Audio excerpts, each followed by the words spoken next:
Now I face out, I hold out, I reach out to the truth. All my life seeking the seas of the whole moment till now break away.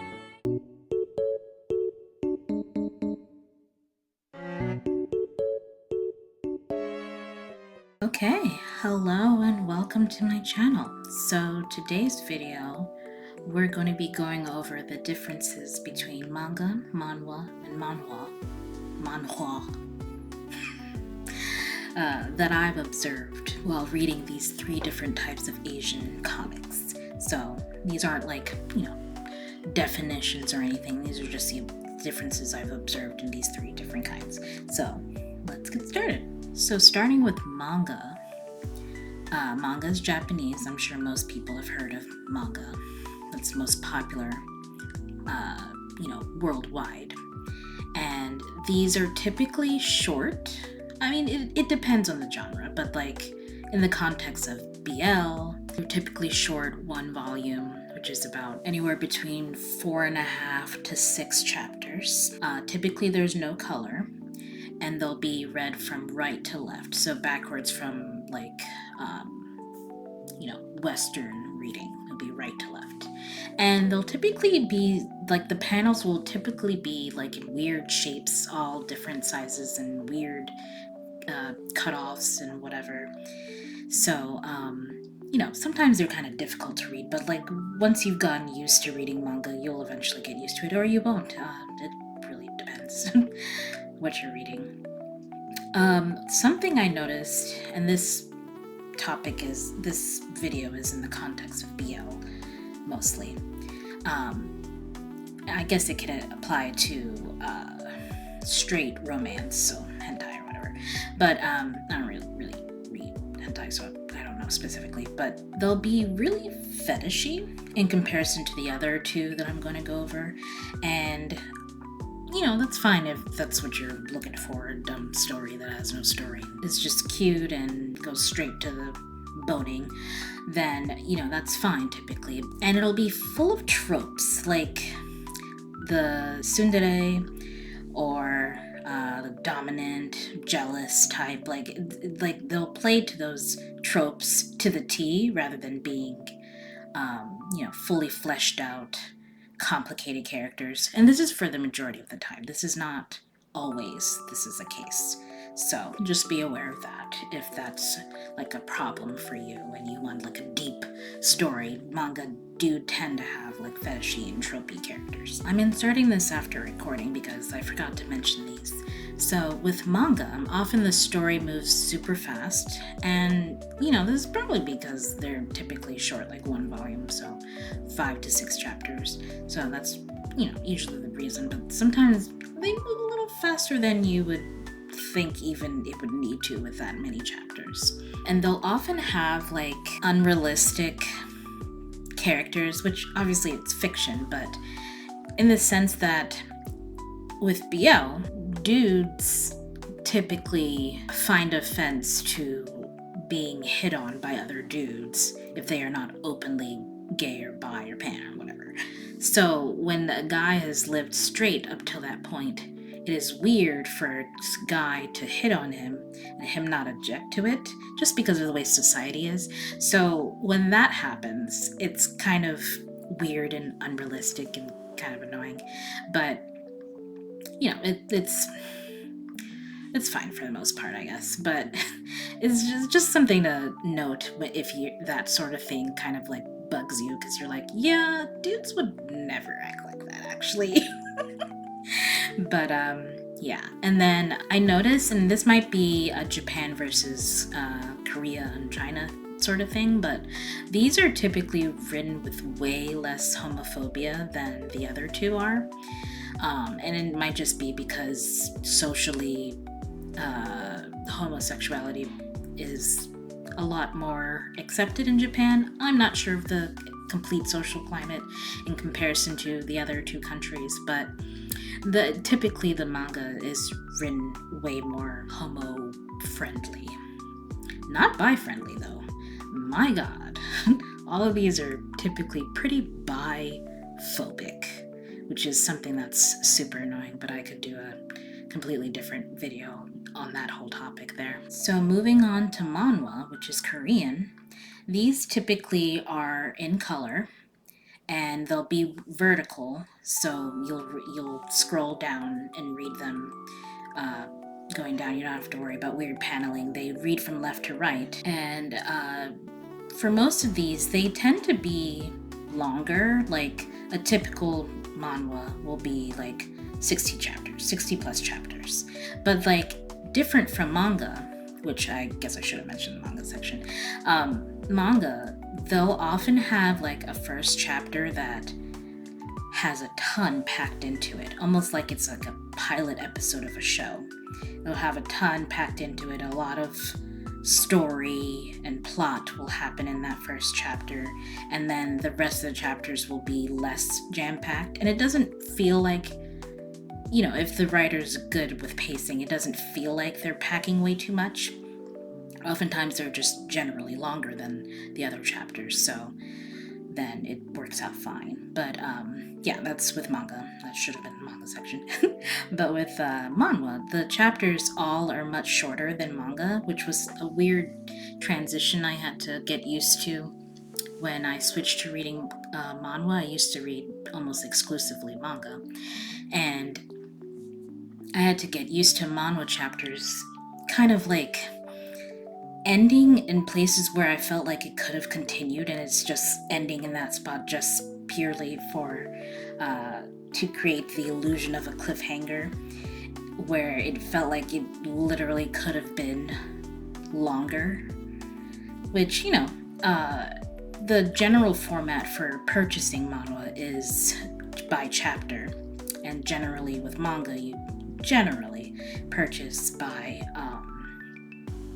volume, so the whole story, 5 chapters or whatever, or if there's more volumes, obviously there'd be more, but generally manhwa have a lot of chapters, and if you were to use the manga format, I feel like they'd probably be a lot shorter chapter wise, not story wise, but chapter wise, and they're, you know, individually purchased, so they tend to end up being more expensive than manga, because there's a lot of chapters. Each chapter, you know, feels like it could have been, you know, you get what I'm saying. I couldn't play with it, but typically they're more story driven, so like they can be fetishy, but it'll be in between a ton of story typically.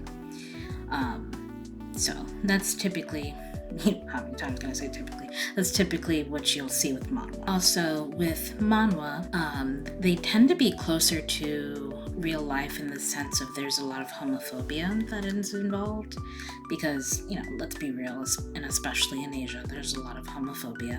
So that will definitely be a crucial part. Oftentimes, the conflict, that's the word I'm looking for. That'll often be the a large part of the conflict in the story, like real life homophobia, either from parents, oftentimes it's parents, or like work, like fear of being outed at work, that sort of stuff, because most Asian countries, if not all of them, I don't know if there are any that, you know, do, but they don't have pretty much any protections for LGBTQ.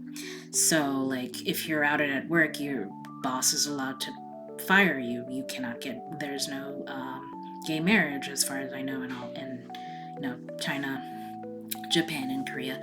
So, you know, homophobia is real. So when you don't write it in the story, it just seems jarringly unrealistic to real life, unless it's, you know, a fantasy setting. Then you obviously make your own rules in the world. But if it's like a real life setting, then typically there'll be homophobia involved. So if that's like a problem for you, be aware of that when reading Korean manhwa and Chinese manhwa. Those will have lots of homophobia in them. The last category is Manhua, which is Chinese. I apologize if I'm mispronouncing that. I looked up the pronunciation right before this video, so I apologize. I normally just say it in my head, so I don't have to say this out loud very often. But anyway, these are typically in color as well. Just like with Korean manhwa, they'll be long, typically 60 plus chapters, and they'll be read left to right as well, vertical paneling. That they're really similar to Korean manhwa in that way.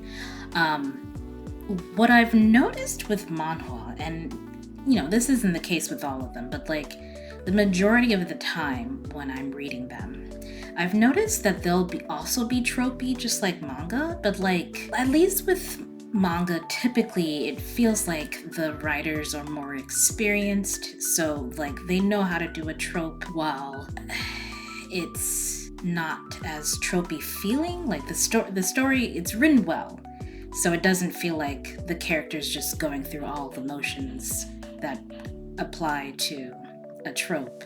Like they fit a trope, but like they feel like a character, if that makes any sense. But with manhwa, I've noticed that the tropiness feels like it's following a formula way more than the manga version of tropes. So like they literally fit it to a T and they don't deviate from it. And it comes off as really immature writing, basically. And like they'll be chaotic, like plot wise. The plot is inconsistent, sometimes incoherent. Everyone's acting immature, especially the tops. And I'm not saying all these things to say, oh, manhwa are shitty, but like just be aware that these are typical things you'll see with manhwa. They seem to have more immature writers, and so the story does kind of come off as not that well written. But not all the time, just it's really common. Like if you're reading manhwa, then you're definitely going to come across stories that are like that. And this is like my main gripe with Chinese manhwa, is that the official translations are often just as bad as fan translations. Like the what do you call them? Sound effects will be cleaned up, and most of the time they might even leave the Chinese characters in there. But like the translations will be awkward, and like the grammar will be terrible. There'll often be a lot of typos. It's almost like, but a lot of Chinese things come off as a bit low budget, and so that stereotype, it is a stereotype. There are obviously a very wide range of what quality Chinese things will be, but like that stereotype of low budget comes across in official translations, where it seems like they don't have someone who actually speaks English. They have someone who kind of speaks English maybe, along with like online translators, and so they use that person as a translator to translate it to English.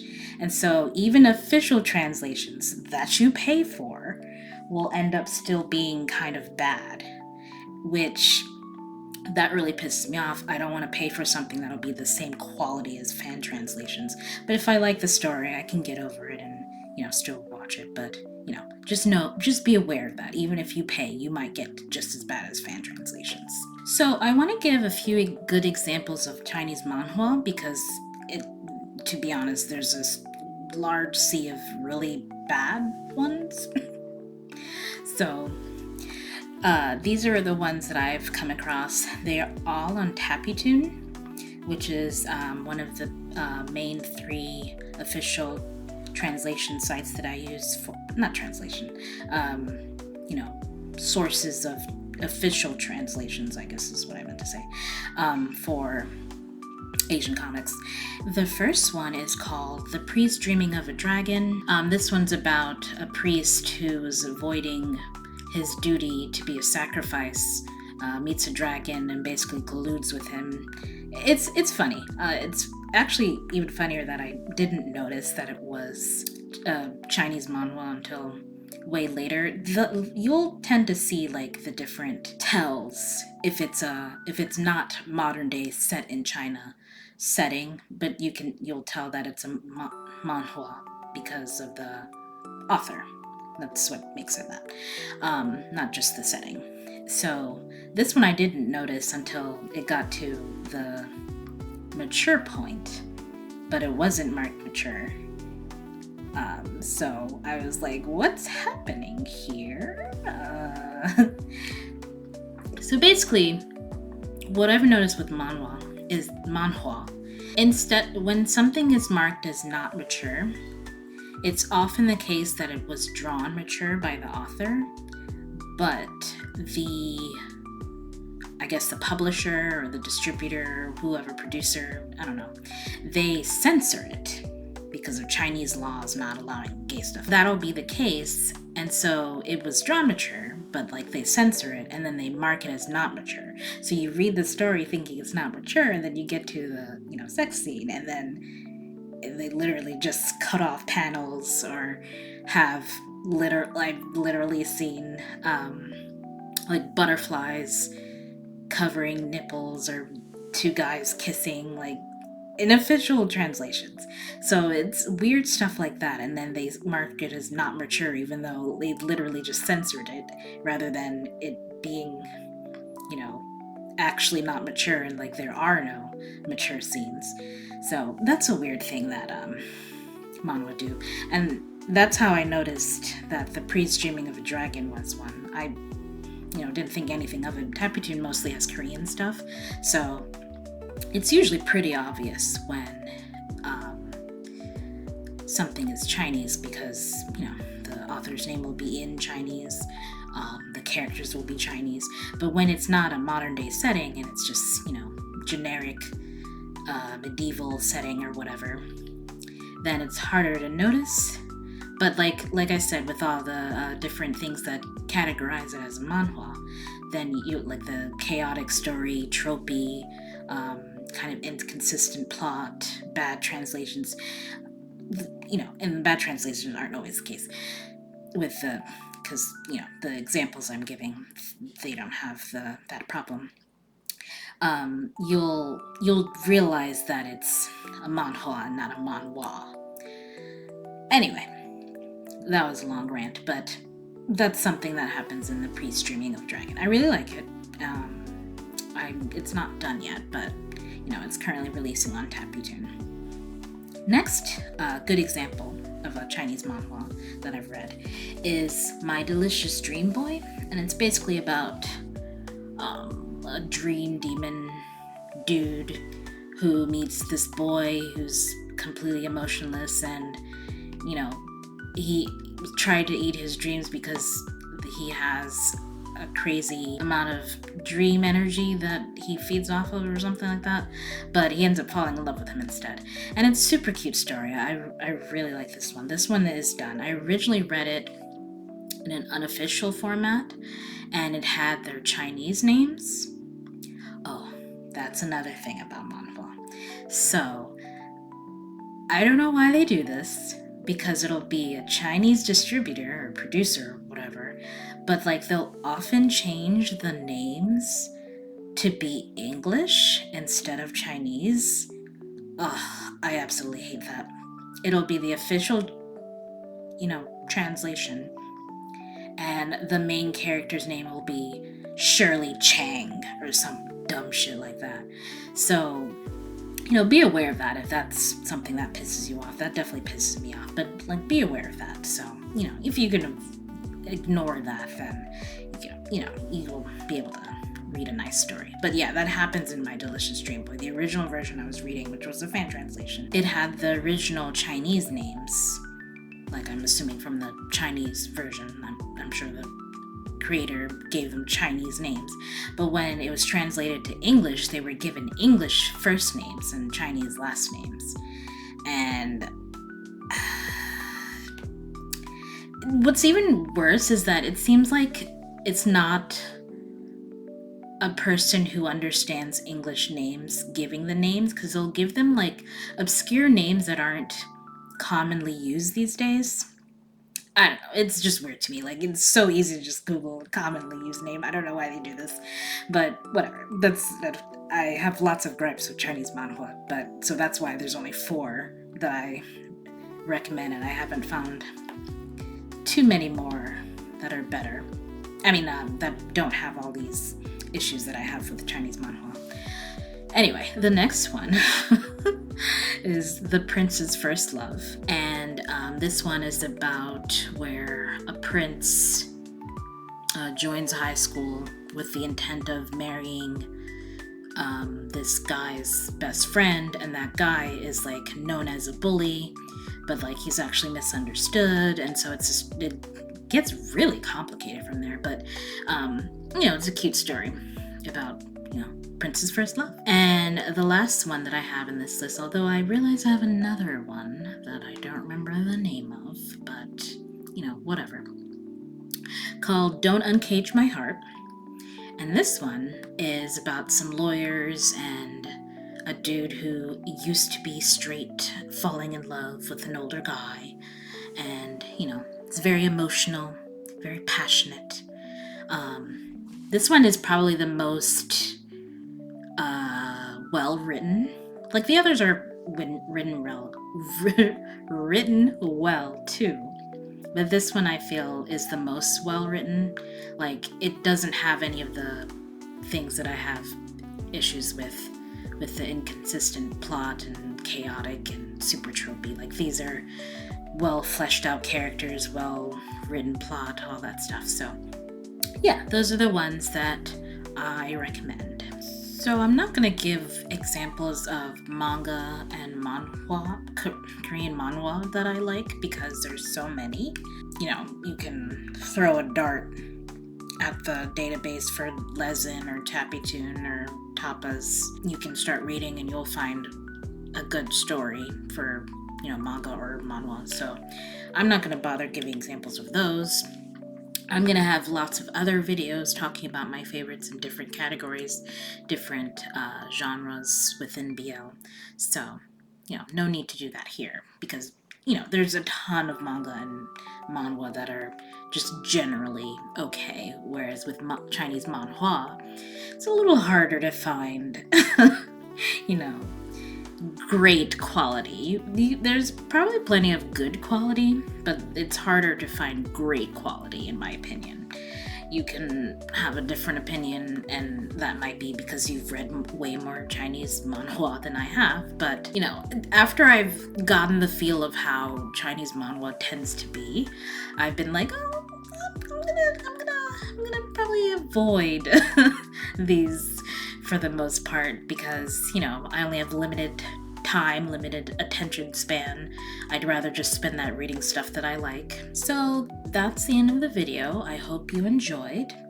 I hope you got some good information from this. If you do want some examples of manga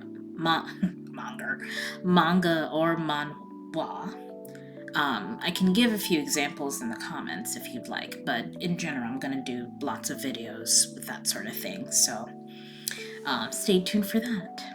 So, okay, thanks, bye.